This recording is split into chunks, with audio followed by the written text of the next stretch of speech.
souhaitant s'assurer de l'exécution des instructions du président de la République visant à reloger, dans un bref délai, les victimes des éboulements meurtriers du PK8. Le Premier ministre qu'accompagnait le vice-premier ministre Alain-Claude Bilibine et plusieurs autres membres du gouvernement s'est rendu ce mardi 8 novembre à Bikele-Zon où sera installée la famille sinistrée. Les derniers réglages sont en cours avant l'installation des victimes sur ce site de relogement. À la suite de la descente sur le terrain d'une équipe ministérielle conduite le 6 novembre par le vice-premier ministre, Alain-Claude Bilibine, le chef du gouvernement, Rose Christiane Souka-Raponda s'est, elle-même, rendue ce 8 novembre, sur le site de relogement des victimes des éboulements du PK8. Le Premier ministre a voulu personnellement superviser la finition de ce chantier qui devrait apporter du réconfort aux membres de cette famille ayant tout perdu lors de la catastrophe du 20 au 21 octobre dernier. Un drame comme celui du PK8 ne doit plus jamais se reproduire où que ce soit au Gabon,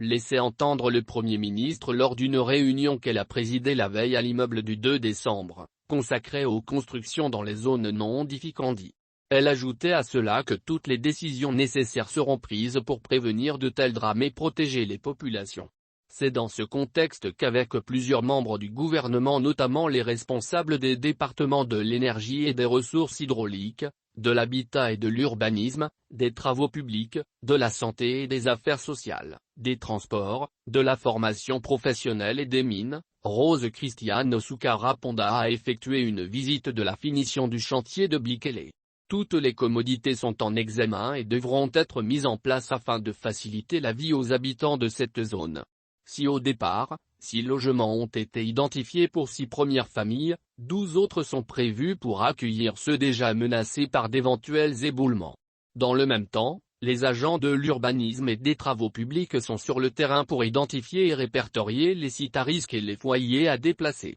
À l'issue de la visite de terrain conduite par le Premier ministre, le vice-premier ministre a réuni à son cabinet ses collègues membres du gouvernement et les techniciens concernés par le dossier du relogement des sinistrés du PK8 afin de lever les derniers obstacles, finaliser les travaux et loger les premières familles conformément aux instructions du président de la République. Un travail de fond, instruit par Madame le Premier ministre, chef du gouvernement, va être menée pour répondre durablement à la question de l'installation des populations dans des zones portant des risques pour elles-mêmes et leur voisinage immédiat, fait savoir le vice-premier ministre.